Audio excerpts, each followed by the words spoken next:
Bonjour à toutes et à tous, et aujourd'hui je vais vous parler de ce qu'il y a écrit dans le titre.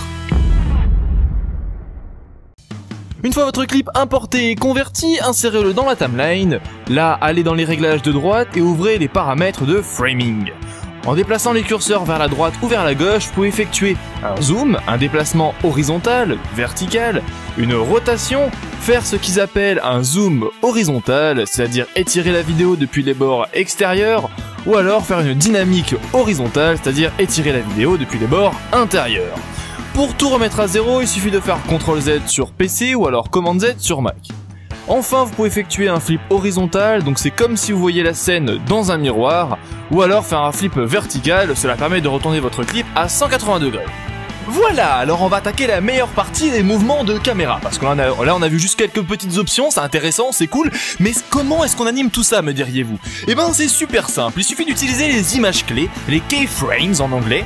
On va par exemple apprendre à zoomer ou à dézoomer dans notre vidéo.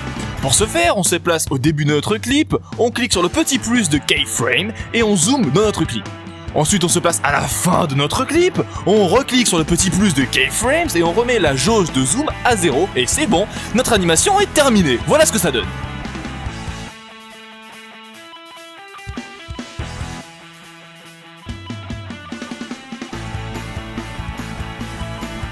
Et la bonne nouvelle, c'est que pour toutes les options qu'on a vues, il suffit de faire exactement la même démarche pour les animer. Elle est pas belle la vie ? Bon, allez, je vous en fais un autre. Comment faire un déplacement horizontal? Tout d'abord, à côté de Keyframes, on clique sur Reset pour supprimer toutes nos anciennes images clés. Veillez bien à être au début de votre clip, puis effectuez un petit zoom à l'intérieur de votre vidéo. Maintenant, on peut se déplacer horizontalement. Par contre, il faudra faire attention à ne pas déborder. Qu'est-ce que j'entends par là? Par exemple, là je me déplace vers la gauche, mais je me déplace à l'intérieur de mon clip. Mais si je me déplace trop, je déplace le clip en entier et donc je déborde. Il faudra faire attention à cela.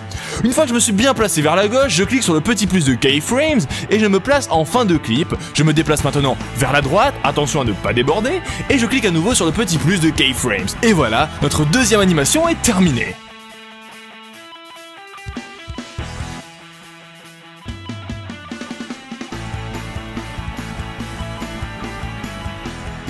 Un autre.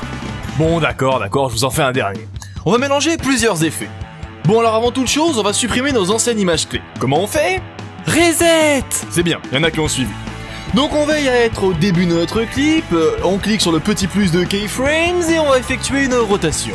On se place en fin de notre vidéo, on reclique sur le petit plus et on continue à effectuer notre rotation. Donc là on a une rotation, tout ce qu'il y a de plus banal, mais si on se place en fin de notre vidéo et qu'on zoome, comme on a déjà cliqué sur le plus pour la rotation, l'image clé qui correspond au zoom est automatiquement enregistrée, et donc maintenant on a eu un zoom plus une rotation. Franchement, non mais sérieusement là, la vie elle est belle quand même, non? Voilà, alors c'est tout pour moi, n'hésite pas à t'abonner, à liker, et surtout à faire de magnifiques vidéos!